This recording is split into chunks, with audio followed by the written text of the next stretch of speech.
This conference will now be recorded. Good afternoon, Housing Committee. We'll go ahead and get started here. There are a few people that'll be coming in late. Excuse me, so we'll just catch them up as they come in. Today's meeting will rely heavily on participation, so please make sure your microphone and camera are working. If you have your camera, please turn it on. It'd be lovely to see your face. If not, please just make sure that your microphone is easy to turn on and off so that you can participate in our discussion today. So we're just going to jump straight in. I would like to take a moment, though, to provide a quick recap of our April meeting. First up, we do have a few new faces here today. I don't see them in here quite yet, but they will be getting this recording, so we want to give them a big warm welcome. Our new members are Amy Connolly and Mary Margaret Lemons, and we're so glad to have them on our committee. They've been working with the City of Fort Worth and Fort Worth Housing Solutions for quite some time, so they are truly housing experts, and we're very grateful that they are newly on our housing committee.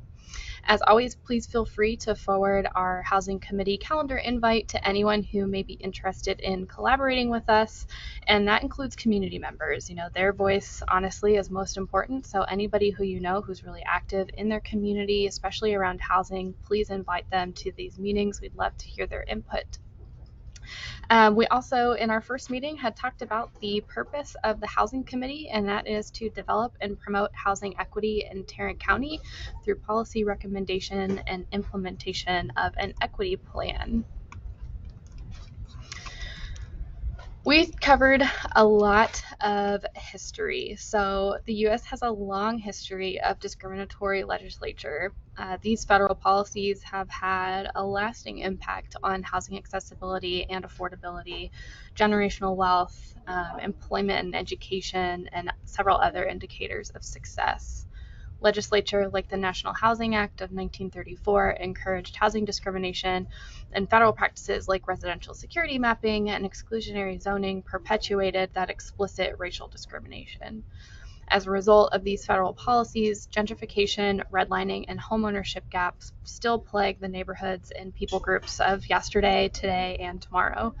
In fact, as a direct result of the National Housing Act of 1934 and of redlining, Blacks have not had the opportunity or ability to gain equity in their households or their homesteads, losing out on at least $212,000 in personal wealth over the last 40 years.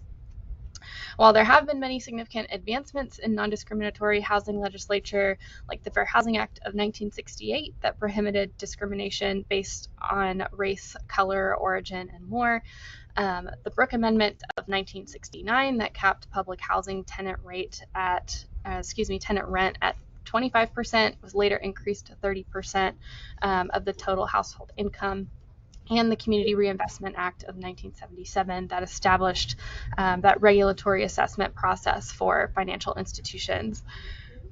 All of these have been really good steps forward in terms of equitable housing, but there's still plenty of work to be done, and that's where we're going to come in. We also talked about planning and engagement in our last meeting. We talked about two specific equity plans that will serve as models for our work. Those are the King County Equity and Social Justice Plan and the Arlington Unity Council Report. They're both excellent resources that provide a solid framework for recommendations, data, and equity indicators, which we'll all be talking about more today. And our efforts in drafting the housing portion of the Tarrant County Unity Council Equity Plan will require a lot of feedback from our community members, which might include surveys, listening sessions, and open invitations, as I said, to our committee meetings. I believe those will start taking place in June. So if you know of anyone in particular that would be interested, please send them our way so that we can make sure that they can spread the word when we start truly going into these communities and doing our listening sessions. The community engagement planning canvas tool is one that we looked at in our last meeting, and that'll help us explore some of those critical considerations of the engagement process, as well as providing a set of questions to help sort of guide our engagement in meaningful and logical ways. As we progress, though, throughout the drafting process, we'll probably be referring back to this tool to keep us on track and to make sure that the sharing, discussion, and refinement of our work stays true to the goals that we set. All right. So we're now going to dive straight into all of the materials that were sent out in the agenda on Monday. So we're going straight into policy, which is the most exciting part. In this section of the meeting, we'll be discussing good versus bad policy, race neutral policy, and our upcoming policy review framework that we'll use to help write some of our long-term and, most importantly, sustainable recommendations in our equity plan. So what makes a policy good or bad? It's actually less straightforward than we might think. But I'd like to challenge you guys, instead of thinking about what makes a policy good versus what makes a policy bad, we want to reframe that distinction to be what makes a policy equitable. So equitable policies, they challenge the social allocations of burdens and benefits, which is also called distributive justice. There's a lot of really great academic articles on distributive justice that I would highly recommend reading. And while it's clear to us and to many others that race, origin, sex, religion, and more should not be valid criteria of distribution, real life suggests that these factors often do play a significant role in the inequitable allocation of burdens and benefits. Equitable policies maintain administrative operability, meaning the governing authority has the necessary capacity, support, and commitment to effectively implement an equitable policy. But since most of the policies we interact with on a day-to-day basis are implemented and enforced by public agencies, it's really important that they have the resources and the buy-in, both internally and externally, to maintain such policies. And I think quite possibly the most important piece of the pie is that equitable policies offer long-term solutions that prevent these negative outcomes in the future. So when we first start to identify what makes a policy equitable, there are a few rules of thumb. First, we want to identify who pays and who benefits in the current policy and in any future policies.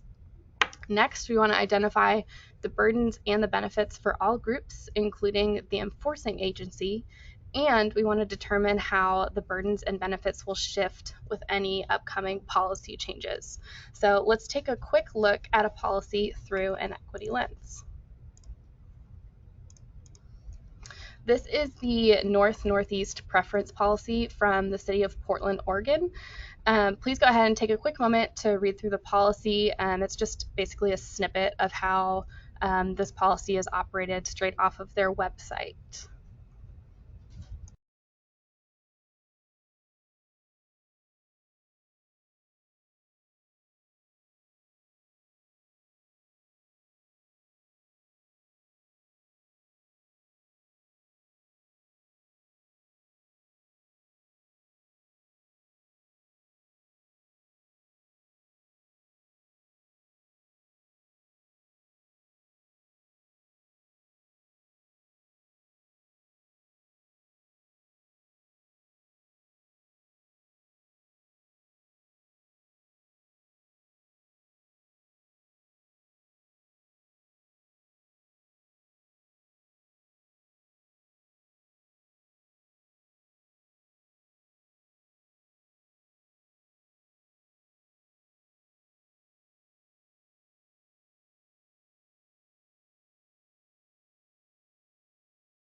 All right, I hope you had enough time to read through that policy. It'll still be up here for just a little bit longer, so feel free to keep reading. So this policy, as you can see, is neither good nor bad. It is, in fact, equitable. But is there anything specific that stuck out to you guys that you'd like to point out with this policy in terms of how it's equitable or how it's good or bad?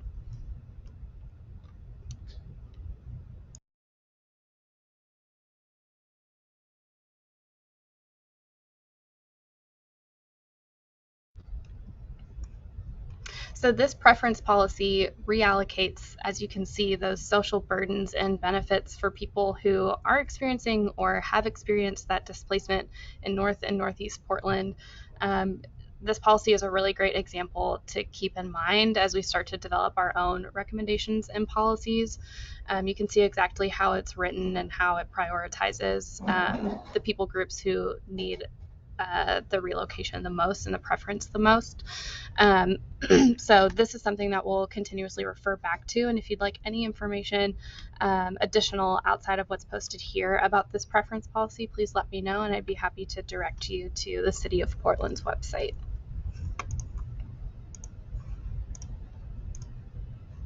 Dr. Wingate says it's very intentional, and that is definitely the case. And I think that's what equity is all about. It's about that intentionality and making sure that everybody has the materials and the policy that they need to lead healthy, happy, and successful lives.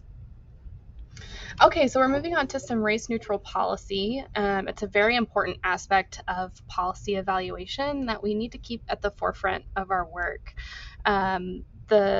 The question that we have to ask ourselves is if the policy that we're putting into place has an unintended consequence due to its race-neutral verbiage. So as we develop our policy recommendations, we're going to be mindful about our verbiage and anticipated practices in an effort to prevent those unintentional exclusions of certain racial groups. You can very easily utilize this race-neutral policy and turn it into any sort of blank neutral policy, whether that's religion, orientation, familial status, gender, all those good things. So it's a really good blanket policy evaluation tool that we need to keep in mind. But for the purpose of our work, we're going to be looking at it through that racial group lens. So race-neutral policies often trigger implicit bias, which we know is a form of bias that occurs automatically and unintentionally, and it affects our judgments, decisions, and behaviors outside of our conscious awareness. So what does a race-neutral policy with an unintentional disparate impact look like? It looks like companies not hiring individuals with felony convictions, which primarily excludes racial and ethnic minorities, and most specifically Black and Hispanic men and women. It also looks like policies that criminalize laying down in public spaces, which primarily excludes racial and ethnic minorities. It also prevents people who are experiencing homelessness from getting any form of rest. Race-neutral policies with unintentional disparate impact can also look like internal organizational policies that require a clean or neat appearance, which, for example, might target those who have hairstyles that have been deemed dirty, like dreadlocks. It looks like landlords who deny certain housing vouchers due to stigma or preference, which primarily excludes low-income Black and Hispanic families. It looks like only providing literature in English and in Spanish, which excludes literally everybody else who does not speak either of those languages.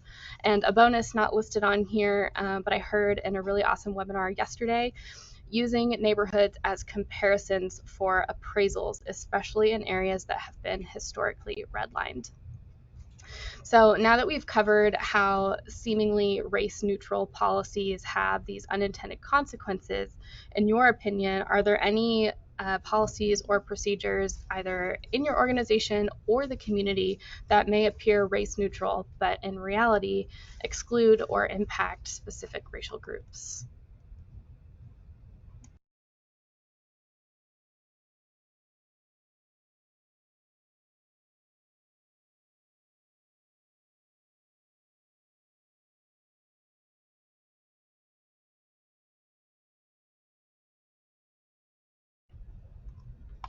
All right, we'll move on. They're kind of hard to think of on the spot, but you'll start to realize after learning about race-neutral policy and really learning to think about, the whole picture using that systemic thinking tool.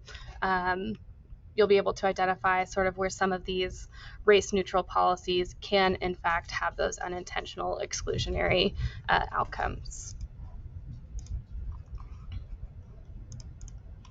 So as we move through our policy development and recommendation stage, we're going to be referring back to a policy review framework. So pictured here are two really great options from Minnesota State and the CDC that encourage policy review through that equitable lens.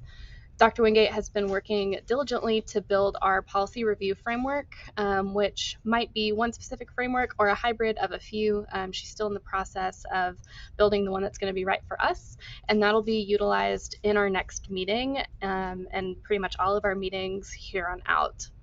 So if you have any questions about the framework building and selection process, please feel free to contact Dr. Wingate directly, but I'll also send the framework to you guys once it's available, which should be before our next meeting.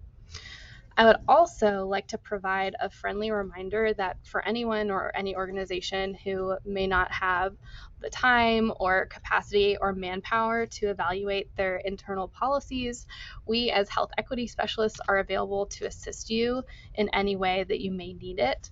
And if that's something that you're interested in, please feel free to chat right now or shoot me an email. You can also email my direct supervisor, Lauren Donnell, who's here today, or Dr. Wingate, but just let us know however we may be of assistance to you.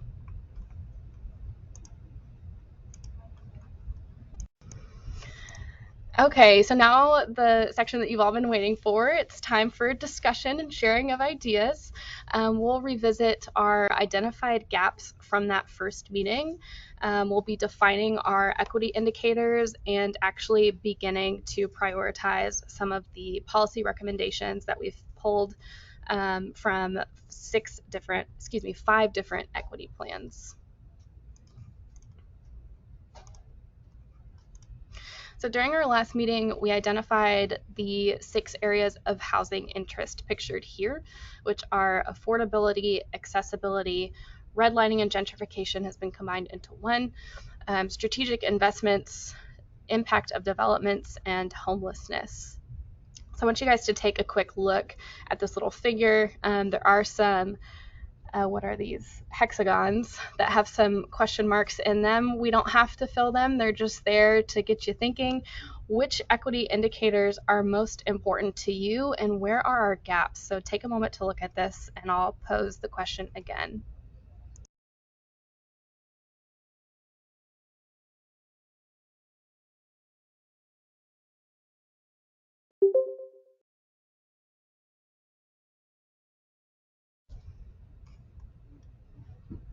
Okay, so out of these 6 equity indicators, which of these are most important to you and your organization or the community that you serve?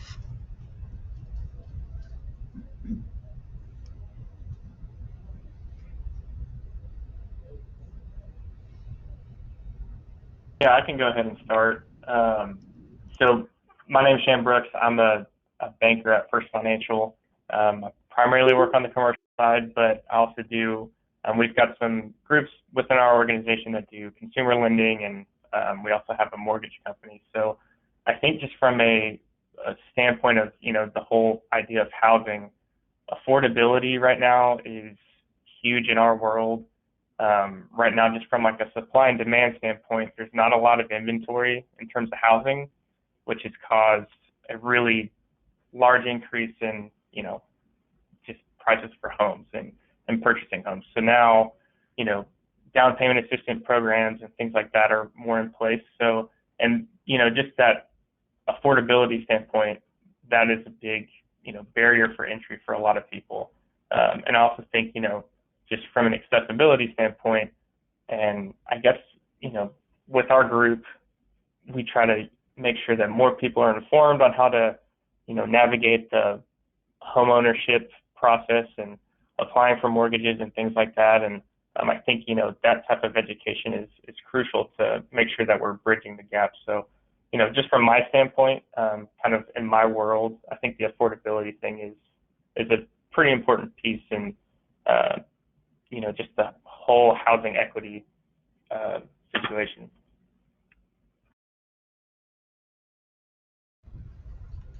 Yeah, thank you, Shane, for sharing. I completely agree.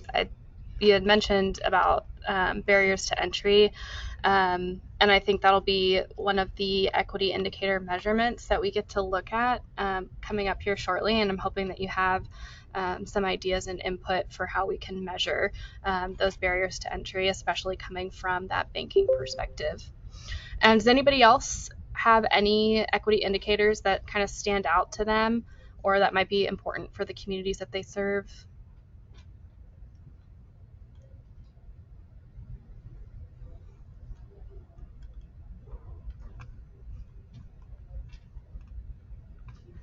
All right, and how about looking at, again, those hexagons with the question marks? Are there any additional equity indicators that the Housing Committee should include in its work that are not already pictured here?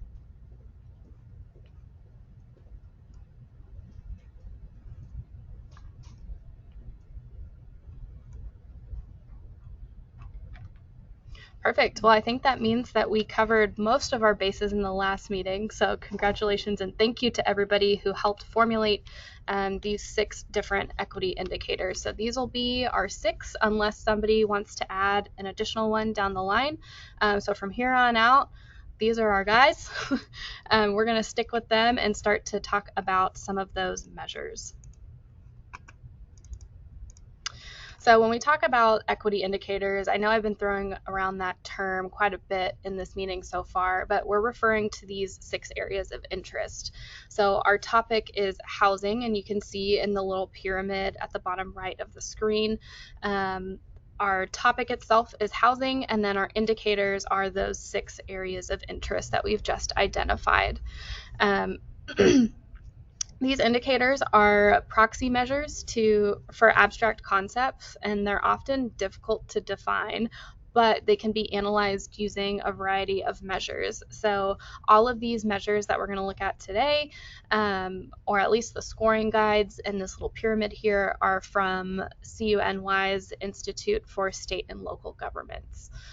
So developed by that Institute for State and Local Governance, the equity indicator scoring system can weigh the impact of disparities using 2 scoring metrics.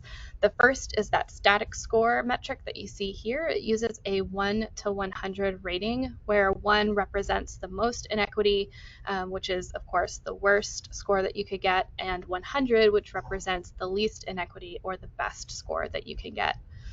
Change scores, on the other hand, measure change from the baseline year and can be positive, negative, or 0, where 0 indicates that there has not been a change from that baseline year. So one of our long-term goals, at least I think for our section of the equity plan, could be to score our indicators, those 6 areas of interest, using this Institute for State and Local Government scoring system. They have a very detailed step-by-step way for regular organizations and municipalities to score their equity indicators, and it does seem, as I said, very detailed, so it might take quite a bit of time to get that scoring system in place, but I think it could be a really excellent starting place, or at least a really excellent long-term goal for our section of the equity plan.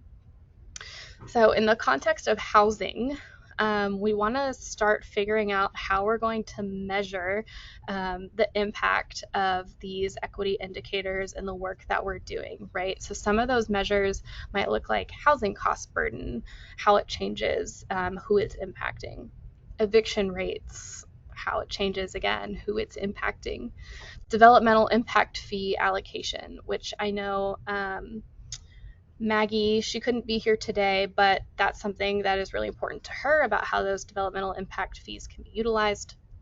Long-term homestead vacancies and housing code violations.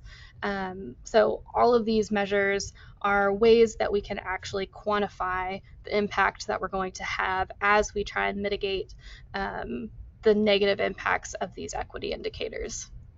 So in the meeting reminder email that I had sent on Monday, I had attached 2 spreadsheets. The one that we'll be using first is going to be that equity indicators spreadsheet. And here in just a moment, I'm going to show a QR code on the screen, and Tanya will place a link in the chat for a Padlet, which is like this really cool online interactive sticky note tool. Lauren had used it previously in one of the TCUC meetings, so I hope that you guys enjoy it just as much as we did in that first meeting.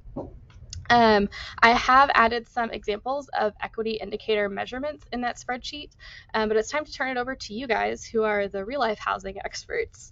So here in just a second, there we go. There's the QR code. Feel free to scan this with your phone or click on the link. I would highly recommend clicking the link. I feel like it operates a little bit easier on a computer than on a phone. So I'll give y'all just a minute to get that pulled up.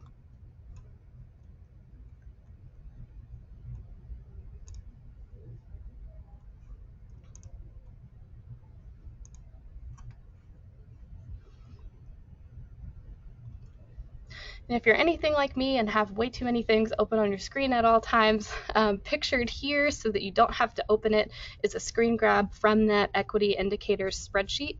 You'll see the same original 6 headers here. We didn't add anything additional, so these 6 areas of focus are the same 6 that you're seeing in Padlet right now. So please go ahead and take a few minutes, I'm thinking like 4 or 5, and add as many equity indicator measures as you can think of. And if you're new to Padlet, as I said, it works best on a computer. It's just a little bit easier. Once you're on the site, click on that little plus sign underneath the equity indicator to add your idea. Type your idea in the Write Something Beautiful box and then hit publish. And feel free to interact with the other ideas that people post. You can like them and comment on them at will.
All right, I'm going to still keep this open, but start reading some of them out loud. And I'm also going to add my spreadsheet to the screen so we can add in all of these awesome recommendations. So on homelessness, we have length of time spent at shelters. Underneath redlining and gentrification, we have school performance, which is a really interesting topic. Homeownership rates by ethnic group, homeownership rates by race. Got another one on homelessness, and that is the amount of housing units affordable and available for 0 to 30% AMI residents. Whoever sent that knows what they're talking about.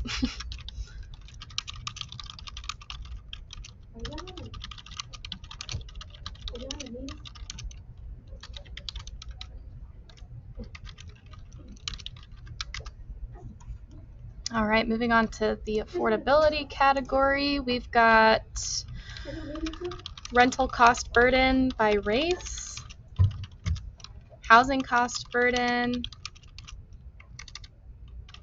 also by race, loan education, that one is super interesting also, allowable housing product types and sizes.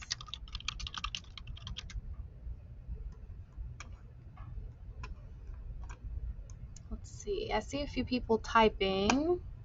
Feel free to keep adding them in. I'm going to be watching this as best I can. We have age, race, ethnicity, and gender under homelessness. So I'm going to call that demographics. Okay, and we're going to pause there for just a second. I'm going to keep my spreadsheet on the screen. Hopefully you guys can see it okay. I'm going to zoom in just a tad because I put the font real tiny. Okay, so again, the Padlet is going to stay open as we move through some of this discussion. So please, if anything kind of gives you a little light bulb, please go ahead and add it in there, and I'll be adding everything into this spreadsheet at the close of our meeting, and we'll be, of course, sending out all of our materials following the meeting as well. So now that we have this robust list with your feedback on it, take a moment and look over everything real fast on the big spreadsheet, and tell me which equity indicator measurements stand out to you and why. This is going to be really important to figure out where we want to concentrate our efforts to begin. So which equity indicator measurements stand out to you and why?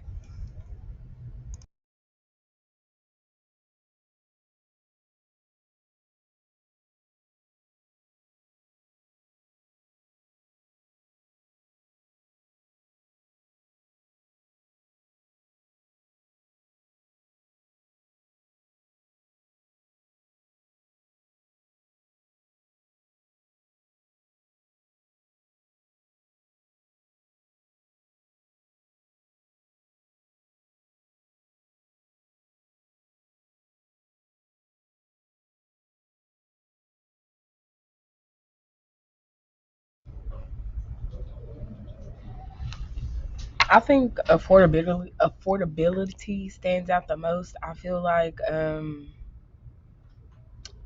I don't know, I just feel like cost of housing and then the cost of moving, what the cost that an eviction puts on your credit. Like I feel like affordability is what stands out to me the most. And I do feel like just from some of the history things that you mentioned, I mean of course I feel like redlining and affordability could go in together. But I feel like because of some of the housing policies that you mentioned, I feel like in your first meeting, affordability based off of, race and ethnic groups, I think that's something that would be very interesting to look at, or something I feel like is most important.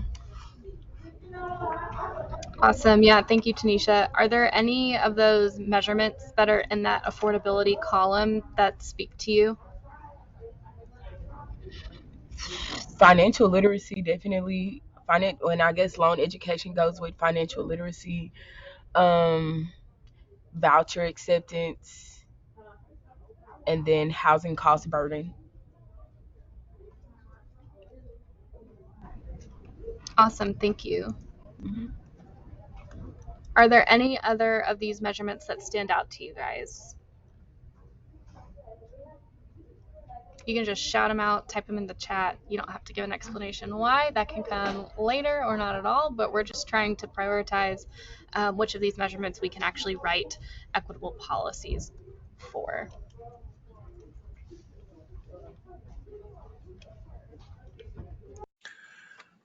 Kylie, this is Marcus. Hopefully you can hear me okay. I'm in the banking sector. We see a lot of sellers that gravitate towards cash offers, or investors that come into areas that are typically the more affordable homes. And there's really no incentive for a seller to take a buyer who's using some type of program that may take longer time to close. There may be more risk of downsides for the seller. And so it puts the homeowner who's trying to use those programs to get their first home at a huge disadvantage in some of these pockets where we're running out of affordable inventory, but even that inventory that's out there, the investors,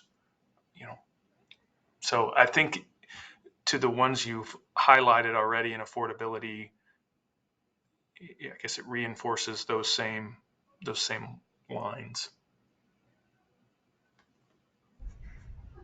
Yeah, I totally agree, and thank you for your input. Are you finding, Marcus, that you're seeing a lot of these lack of affordable units across pretty much all of the area media incomes, or is it a specific population group that you're finding? I know it was tossed into Padlet that the amount of housing units affordable and available for 0 to 30% AMI was of concern, but on your end, what are you mostly seeing? The definition of affordable has moved at a faster pace over the last couple of years than it has in a really long time. So what is affordable today would have been considered middle class, or a almost a life legacy type home before, not that long ago. So it does feel fairly consistent across. I mean, there is really no affordable inventory. I don't know that it's specific to different areas, because those areas become targets for the investors. Okay, perfect. Thank you. Anybody else have anything that stands out to them? And I know affordability is a hot button housing topic currently. Just for the sake of the equity plan itself, I feel like something that would be, I don't want to say easy, but for lack of a better term, I would say easy is the crime and safety rates under redlining and gentrification. I feel like that's something that we could, um, like that's data that I feel like it would be kind of easy to gather, and then also just easy to implement change for those kinds of things. Or not easy to implement change, but right change to, to implement in those places. So crime, safety, and rate.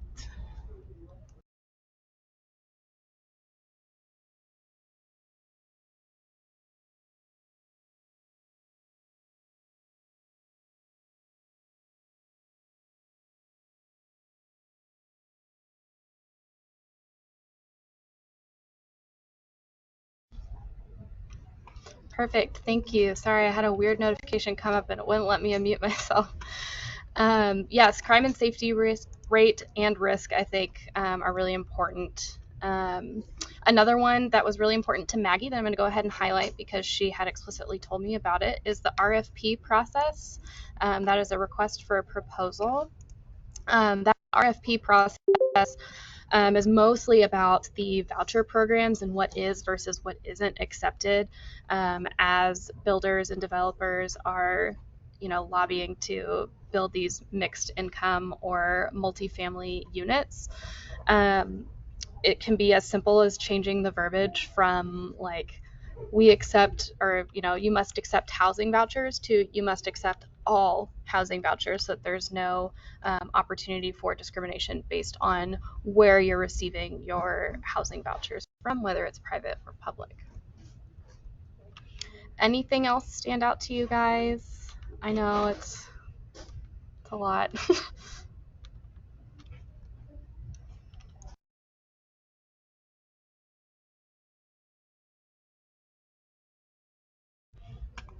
Dr. Wingate says neighborhood quality, which is super interesting, and I think that also deals with some of the transportation committee. I know they're going to be talking about walkability quite a bit, so the safety of neighborhoods and the quality of the actual neighborhood and the sidewalks, and do they have lights that function, and can animal control get to their neighborhood safely? And then home loan denials, also from Dr. Wingate. Yes, definitely. And I know our bankers can speak to that. Doesn't have to be right now. Okay, we're going to go ahead and move on. We're going to bring our PowerPoint back up.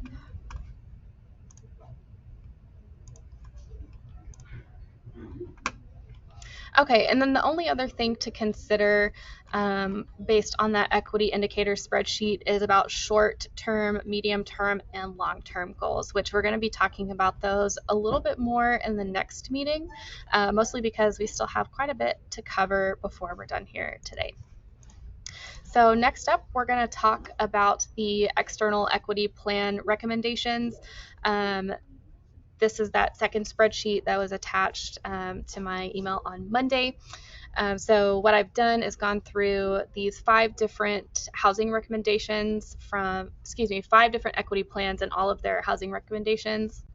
These are the City of Charleston in South Carolina, their Special Commission on Equity, Inclusion, and Racial Conciliation report, the Arlington Unity Council report, the Bay Area Regional Health and Equities Initiative, Housing Stability and Family Health, an issue brief, The Untold Story of High Cost Housing. That one's got a long title, and the King County Equity and Social Justice Strategic Plan, and lastly, the City of Fort Worth's final report of the Task Force on Race and Culture. I know that we have a few Fort Worth representatives on this committee and in the main TCUC list, so please feel free to chime in anything that has changed from that City of Fort Worth final report of the Task Force on Race and Culture. So I hope you had a chance to look through these before the start of this meeting. There's certainly a lot of excellent recommendations from these sources, but if not, don't worry. I'll give y'all a minute or two to browse the goal column on that first sheet, and I'll also put it up here on the screen in just a second. But as you read through those goals, please be thinking about the feasibility of such recommendations in Tarrant County and note anything that jumps out to you. If you read over an unfamiliar term, you can hop on over to that key terms sheet. It's the third one in the spreadsheet for a brief definition. So give me just 1 second. I'm going to get that on the screen for you guys.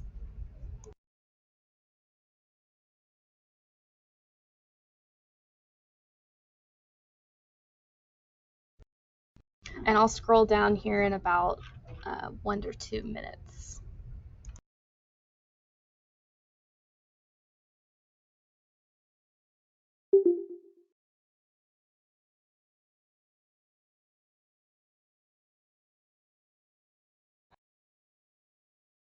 Carly, it's really small. Can you enlarge it so we can see it a little better, please? What Yes, information? ma'am. Probably the Trying to get it where everything will fit. We'll start with that. Again, of course, you guys have this copy, so if you want to move your screen around as you're reading through it, please go ahead and hop over to that one. It looks like I'm having connectivity issues. Give me just 1 second, you guys. I'm so sorry. And thanks for your patience.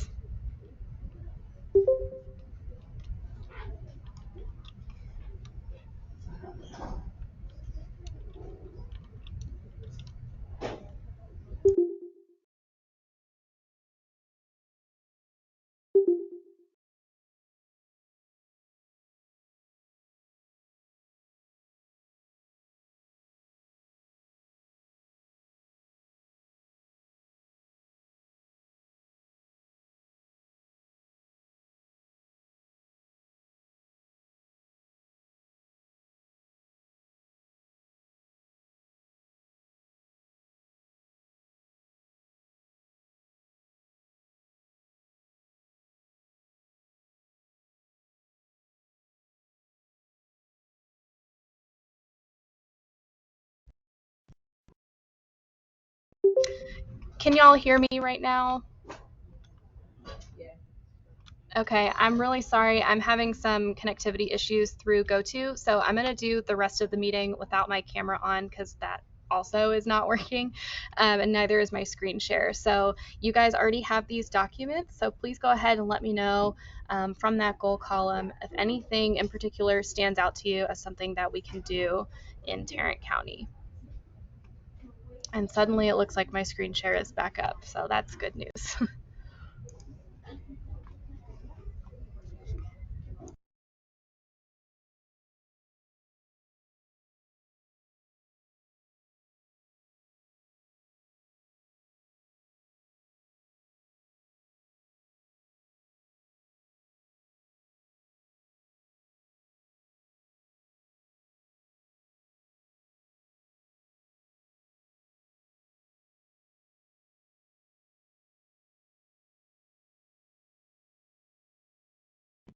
I think one thing that stands out to me, if you scroll down to the King County section, where it says seek innovative partnerships and housing models, kind of in our current environment where there's not a lot of housing inventory and all of the current housing inventory is obviously, like Martha said, the affordable home is no longer an affordable home.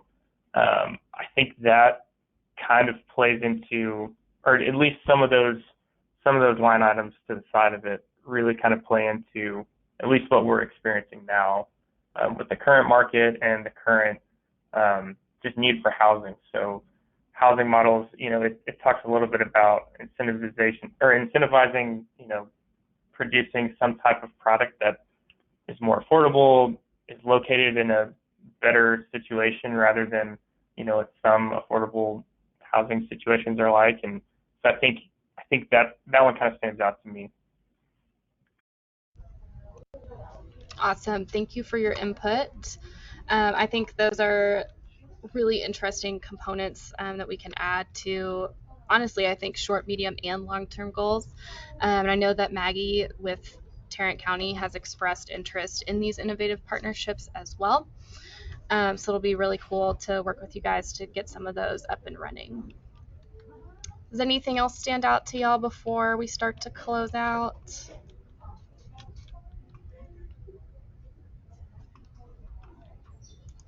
All right, well, we're going to go back to the PowerPoint. And we'll spend a great deal of time in our next meeting working through our own recommendations for Tarrant County, but these plans have really great examples of how to write a goal and how to classify these recommendations as short, medium, and long-term. And the City of Charleston specifically does a really great job in their timeline planning. And so we're going to look at their plan more closely so that we can figure out sort of how long those recommendations we're taking for their city versus for our county. I'm going to open it up to y'all at this time. Please feel free to hop on the mic and add any additional thoughts, comments, concerns, questions, anything that y'all need. The floor is yours.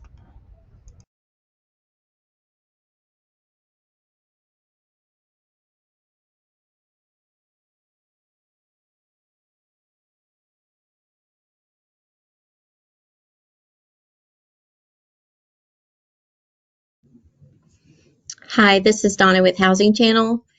I just wanted to let you know that the City of Arlington is looking at changing some of their current planning and zoning requirements, which, if you're not familiar, they've always had a 1,500 square foot minimum lot size in their single family zoning, which, you can imagine that's difficult for people with lower incomes. They don't have the opportunity to build smaller homes and smaller lots. So it's a way of sort of excluding, a lower income population. And thankfully they've recognized that and they're working to provide, a different alternative, and they're looking at different housing types. And because, housing affordability has gotten in a crisis mode with this current competitive market, they're also looking at different housing types like duplexes and triplexes so that we can create medium density products to still be able to offer people the opportunity to own, affordably and build their own wealth. Because right now you've got single family housing, you've got multifamily, but there's that missing middle. We just don't have that housing type that's offered, so that we can continue to provide, housing that's affordable for lower incomes. So I just wanted to mention that, and they're currently holding public meetings in the community to get some feedback on that.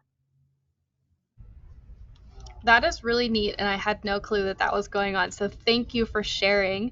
I'm gonna try and reach out to Mindy. Mindy Cochran is part of the city of Arlington. I'm gonna see if she can get me and then anybody else who would like to join connected with some of those listening sessions, or seeing if they can share sort of their process behind how they're implementing this change, because I know that that's it's a tough change to make, especially at that level, and in a city as large as Arlington. So thank you, Donna, for sharing, and definitely going to get in contact with Mindy and see if she can direct me to the next point of contact as well.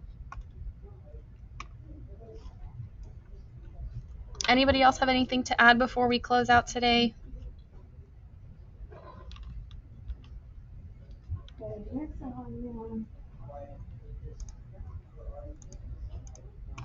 Wonderful. Well, thank you all so much for your participation and your brainstorming today. We've taken, I think, some really big steps forward in this work, and I'm really excited to continue the discussion at our next meeting, which is Wednesday, June 8th at 2 p.m.